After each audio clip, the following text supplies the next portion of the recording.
When most people think of the words abortion survivor, they typically think of a woman, and sometimes a man, who have lived with the aftermath of an abortion. But what most people don't think about is that when we use the word abortion survivor, it actually is about children who survived failed abortions. And that isn't something that I thought about until I found out that I'm one of them. I always knew growing up that I was adopted. Adoption was the normal thing in our house.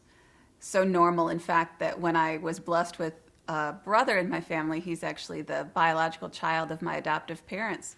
My older sister and I, who are both adopted, couldn't figure out actually why they had a biological child.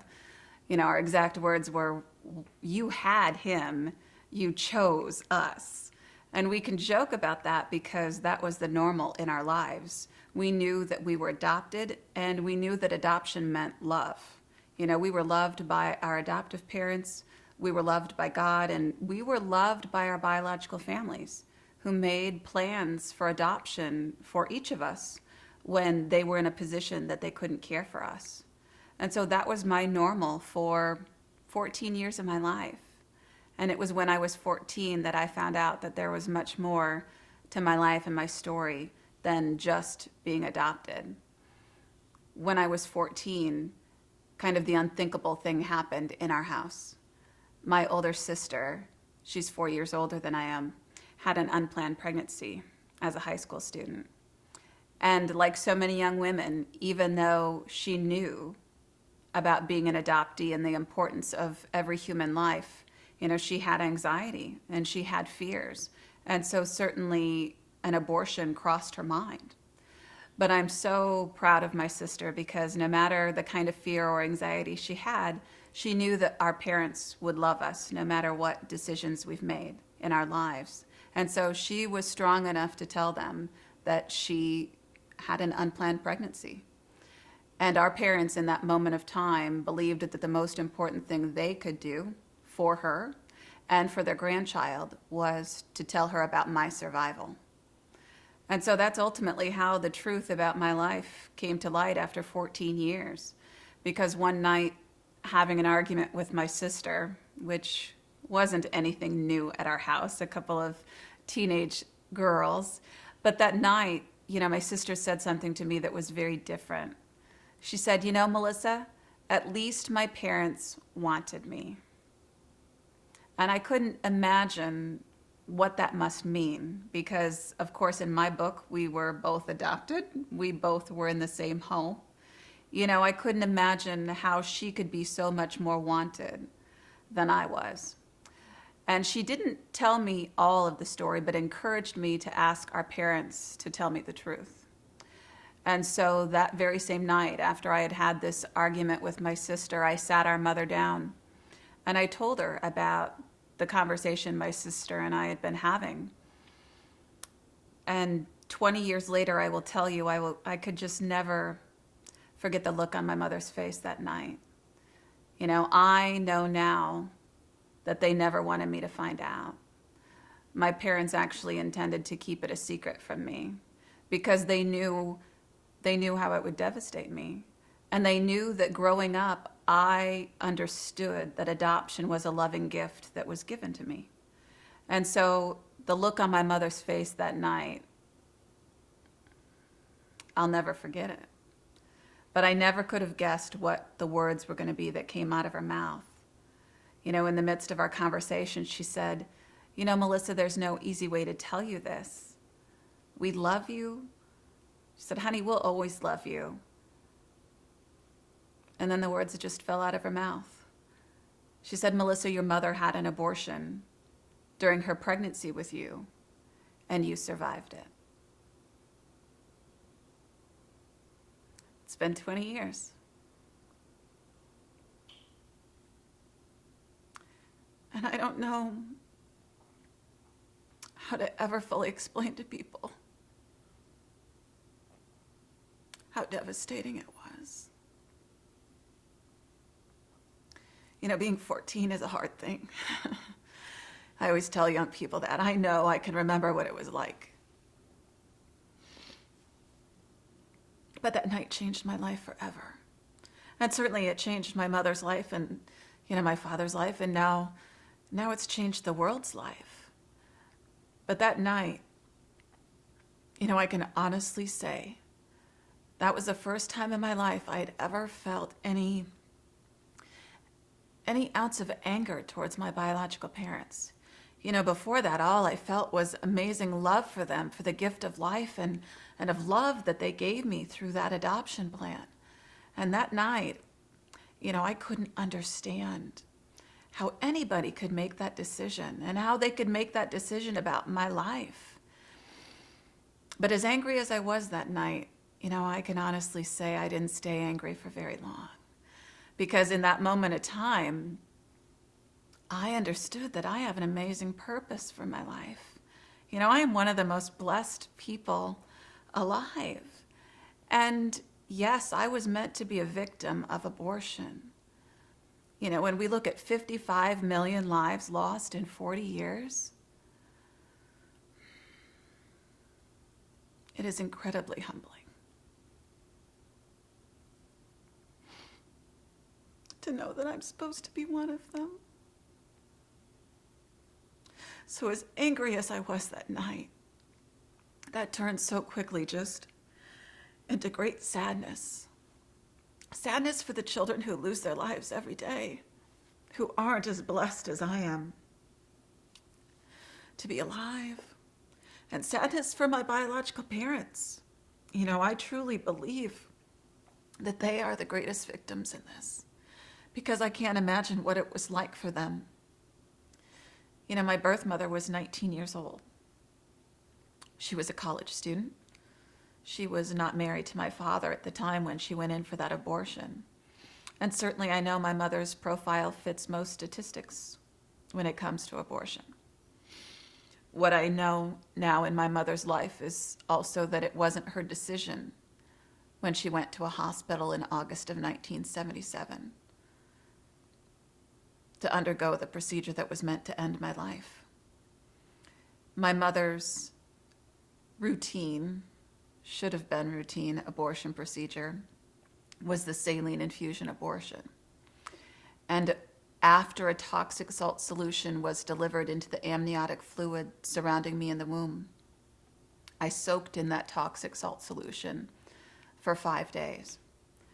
What I know about that procedure is that it should have been completed in about 3 days. But I soaked in that toxic salt solution for 5 days. And I know that my mother had to endure the wait for the sign that the life inside of her had been effectively snuffed out. And on the 5th day of the procedure, she went back to the hospital, had her premature labor induced with me, which was again all routine. And that day, she was meant to give birth to a dead child. From what I've been told by doctors and nurses that I've been really blessed in my life to meet who know of the abortion taking place, cared for me at the time or at another hospital that I was transferred to. I know that they first believed the abortion had succeeded in ending my life. And I've been told that I was left for dead in my birth mother's hospital room. They initially believed that that salt solution had scalded me to death, effectively. But by God's amazing grace, as I was left for dead there in my mother's hospital room, there was a nurse tending to my mother. And she looked over and realized that that little baby, 2 pounds, 14 ounces, that they had left for dead, was actually making weak grunting noises and tiny movements.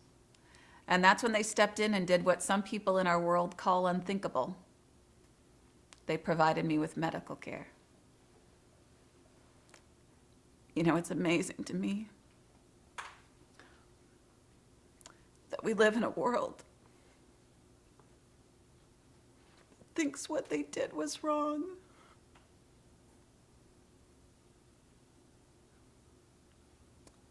I am so blessed. So blessed to have the people on staff that day who stepped in and provided me with that medical care. And I know I know that when people look at me, they find it hard to believe that I survived what I did. But I know that when my mother entered that hospital, she thought she was less than 5 months pregnant. One of the first notations by a doctor, however, after I survived, was a remark that I looked like I was about 31 weeks gestational age. And so after I survived, they stepped in and provided me with that medical care. You know, at the time that I first survived, I suffered from liver problems. I had respiratory problems.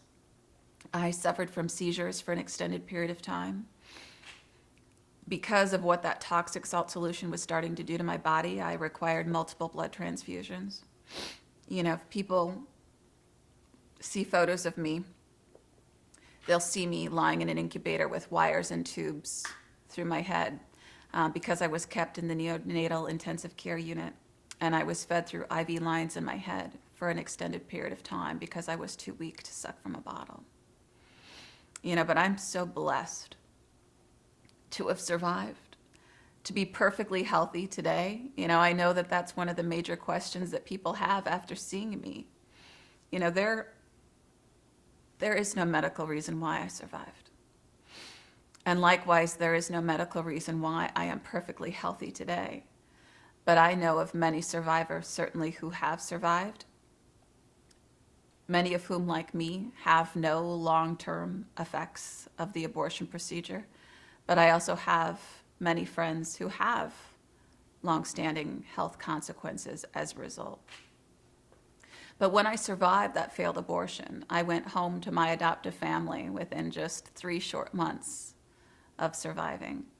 You know, I've met a handful of nurses who cared for me directly after I survived the abortion. And, you know, my parents tell the most beautiful stories of how after the social workers contacted them about this little girl who had survived a failed abortion, you know, who they were told would likely suffer from multiple disabilities, ranging from being blind and deaf to emotional and mental disabilities. You know, they were told that those things would happen to me if I continued to live at all, because the prognosis of my life was so guarded. But when they received that call from the social workers, my parents didn't hesitate for a second to travel to meet me. And my parents always tell the story of how the first time they laid eyes on me there in the neonatal intensive care unit, that little tiny, wrinkly girl full of wires and tubes fighting for her life, you know, the first time they laid eyes on me, they fell in love with me. And I know I wasn't that pretty of a baby. You know, I can jokingly say that. I see the pictures. I was a little girl fighting for my life, but they thought I was beautiful. And my mom always tells the story of how the first time she held me in the palm of her hand, because that's where I fit at the time. You know, the first time she held me in the palm of her hand, she said she knew that I was going to be okay. That was the start of my life. And so to find that out at the age of 14